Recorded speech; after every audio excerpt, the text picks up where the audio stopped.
gente! Tudo bem com vocês? Espero que todo mundo esteja bem. Hoje vai acontecer o seguinte, nós vamos ter a continuação daquele vídeo que eu gravei com a Dani sobre conselhos que tem a ver com sabedoria. Se você não assistiu ele, corre lá, vai ver a parte 1, que agora que é a continuação, a parte 2, ok? E hoje nós vamos ter mais 3 conselhos onde a gente deve aplicar a sabedoria na nossa vida, ok?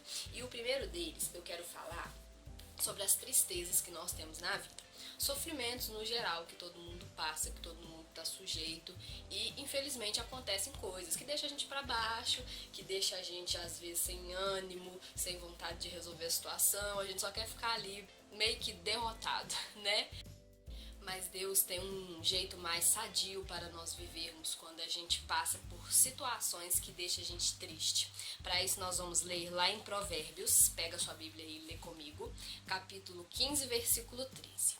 O coração alegre deixa o rosto mais bonito, um coração triste tira o ânimo e a disposição de enfrentar a vida.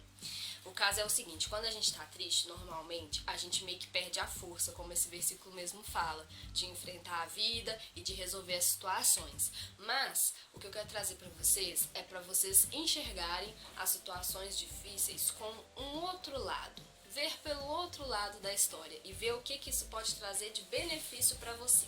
E aí, o que geralmente acontece com nós? Quando a gente tá triste, a gente costuma ficar assim. Semblante meio caído, meio pra baixo, aí tudo na nossa vida parece estar assim, meio sem graça, e a gente fica com essa cara aqui de tacho, né? Aí, o que eu quero que vocês vejam? Pra vocês não deixar esse ser o cenário da vida de vocês. A gente fica triste, ok, passa um momento que a gente chora e tal, que a gente fica abatido, mas esse momento tem que passar, porque se o nosso estilo de vida for esse, a gente não vai ter força pra poder enfrentar a vida. Então, o que você vai pegar e fazer? Opa, eu vou pegar essa situação que tá me deixando abatido e vou ver o que eu posso aprender com ela. E aí eu vou ver o outro lado da história. Tcharam! O que pode me trazer benefício? O que pode fazer eu melhorar? O que pode fazer eu evoluir?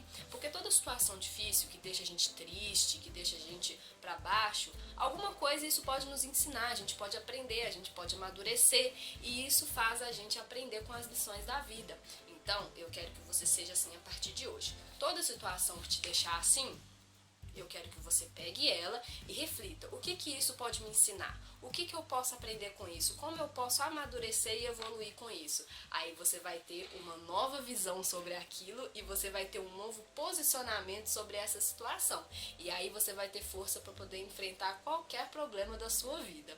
Então, esse é o conselho sobre tristezas. Lembre de ser feliz sobre todos os momentos da vida e aprenda com todos eles. A Dani vai falar mais um conselho e daqui a pouco eu volto com vocês. Isso aí, Babi. E pessoal, nós estamos quase terminando esse vídeo e como penúltimo tópico nós temos o ame a repreensão. Eu sei que é bem complicado isso, sabe? Quando a gente é disciplinado, geralmente o sentimento que vem ao nosso coração é um sentimento de ódio, um sentimento de raiva, né? Ou tristeza até em relação a nós ou em relação às pessoas que nos repreendem. Mas a forma como nós reagimos a uma repreensão vai dizer se nós somos pessoas sábias ou se nós somos pessoas tolas. Olha só o que diz em Provérbios no capítulo 12 e no versículo 1. Quem ama a disciplina, ama o conhecimento, mas o tolo odeia a repreensão. Então, pessoal, quem é tolo, sabe, ele odeia a repreensão. Então, não odeia a repreensão para que você não seja considerado uma pessoa tola, sabe? Na correção, a gente precisa buscar o que nós podemos aprender com aquilo. Nós precisamos amar as pessoas que nos repreendem, sabe? Porque a repreensão é uma forma de amor também. Porque quem nos ama, nos repreende. O próprio Deus instruiu aos pais, instruiu aos líderes para repreender quem precisava. E Deus deu o exemplo disso. Quando o povo de Israel, ele não obedecia, o povo de Israel, rejeitava o Senhor, Deus precisava discipliná-los para que eles reconhecessem os seus caminhos errados e se voltassem para Ele. Então é necessário na vida de todos nós, sabe? Ninguém desse mundo está isento de ser repreendido, de ser disciplinado. Todos nós às vezes precisamos, sabe, daquela chamadinha de atenção, de uma visão diferente da que nós temos. porque nós estamos em crescimento, né? Nós estamos crescendo e nós precisamos, né, o tempo todo alinhar a nossa rota. E quem nos repreende também tem uma visão muito mais ampliada das coisas do que nós. Eu tenho aqui uma imagem que vai exemplificar isso, olha só. O que você vê nessa imagem? Você pode ver duas coisas. A primeira é a cara de um moço, olha só. Aqui tem a forma do rosto dele, os dois olhos e o nariz.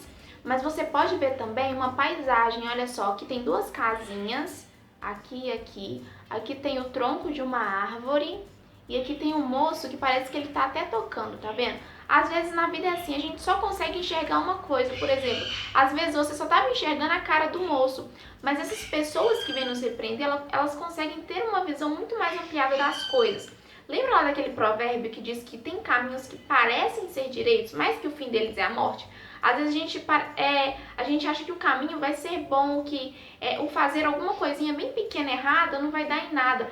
Mas essas pessoas, elas vêm para nos repreender porque elas já viram, né, o que vai acontecer no final. Deus já deu essa direção para elas, ou às vezes elas já viveram aquilo que nós estamos vivendo e pode nos aconselhar acerca disso. Então, pessoal, que vocês possam amar, sabe, a repreensão, amar quem repreende vocês, mesmo que isso seja muito difícil, tá bom? Que assim nós seremos pessoas mais sábias e mais agradáveis aos olhos de Deus também.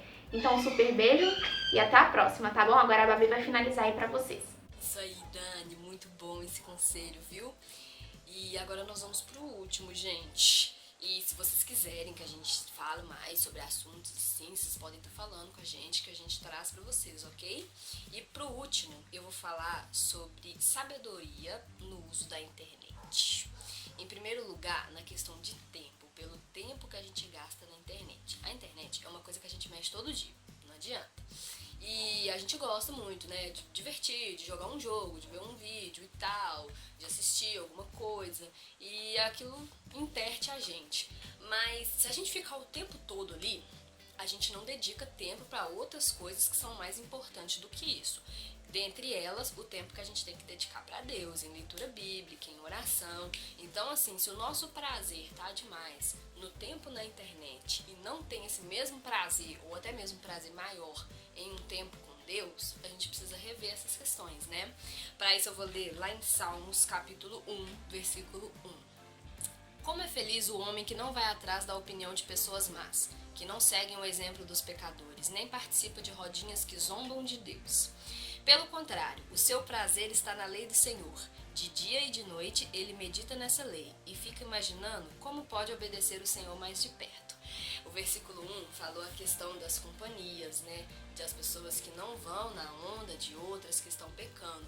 E a gente estando na internet, mesmo a gente não estando no contato face a face com as pessoas estão ali na internet do mesmo jeito, e a gente tem contato com elas, e a gente pode sim ser influenciado pela internet a ver um vídeo que não agrada, a estar no meio de uma conversa que não agrada a Deus. Então assim, a internet tem o seu lado bom, mas também tem o seu lado ruim, e a gente tem que saber usar. E só existe a internet porque pessoas chegam lá e publicam e criam coisas. Então, da mesma forma que na vida real, tem essa questão na internet também, de pessoas que estão lá colocando coisas boas e pessoas que estão lá colocando coisas ruins. Então a gente tem que saber filtrar isso, ter sabedoria e não ser influenciado por coisas que não agradam a Deus. E na questão do tempo que a gente dedica para isso, que nem no versículo 2 fala, o meu prazer está na lei do Senhor, de dia e de noite medito nela. Então, será que o mesmo tempo que a gente tem a disposição de estar ali na internet fazendo alguma coisa, a gente tem essa mesma disposição para poder estar junto com Deus ali e tal? Então, se não tiver esse equilíbrio, a gente tem que parar para poder pensar nisso. Até porque é um tempo de qualidade com Deus que a gente tem ali todos os dias, que vai fazer com que a gente aprenda os valores, os princípios de Deus, pra gente poder depois, quando estiver ali navegando na internet, saber filtrar o que é certo, o que é errado, o que eu posso assistir, o que eu posso acessar e o que eu não posso, sabe? O seu celular, uma coisa fundamental para ele funcionar é isso aqui, não é? Se o seu celular perder a conexão com isso aqui, chega uma hora que ele não vai voltar mais, né? Ele precisa disso aqui para poder recarregar as energias dele e ele funcionar. Da mesma forma com você, se preocupe com qual está sendo a sua conexão? Se a sua conexão está sendo com coisas fúteis, está sendo com coisas que te distraiam da presença de Deus, ou se a sua conexão está sendo com coisas que te levam para mais perto dele. Então tenha cuidado com tudo que você acessa, com tudo que você mexe na internet, e faça coisas que agradam a Deus. Se você for examinar com mais detalhes, falar, nossa, o que será que agrada a Deus? Vamos ler lá em Filipenses, capítulo 4, versículo 8. Finalmente, irmãos, tudo que é verdadeiro, tudo que é respeitável, justo, puro, amável, de boa fama, se há alguma virtude e se há algum louvor existe, seja isso o que ocupe o vosso pensamento. Então, tá aí ó, as características. Se são essas coisas que tem que ocupar o seu pensamento, então cuidado com aquilo que você tem se alimentado. Tudo que você vê, tudo que você escuta, entra na sua mente e você é alimentado com isso. Então toma cuidado com tudo que você vê, com tudo que você ouve, cuidado com as músicas, né? Escuta músicas que tem a ver com a realidade de vida que você vive, como uma pessoa que vive para Deus, sabe? Escuta músicas puras, escuta músicas que de fato revelam uma pessoa que vive uma vida diante de Deus. E nunca se esqueça, você precisa ter conexão total com o Pai. Então se conecte com coisas que te levem para mais perto dele e não se deixe afastar por qualquer coisa, ok? Então esse foi o vídeo de hoje, pessoal. Espero que vocês tenham gostado. Um beijo para vocês e até mais.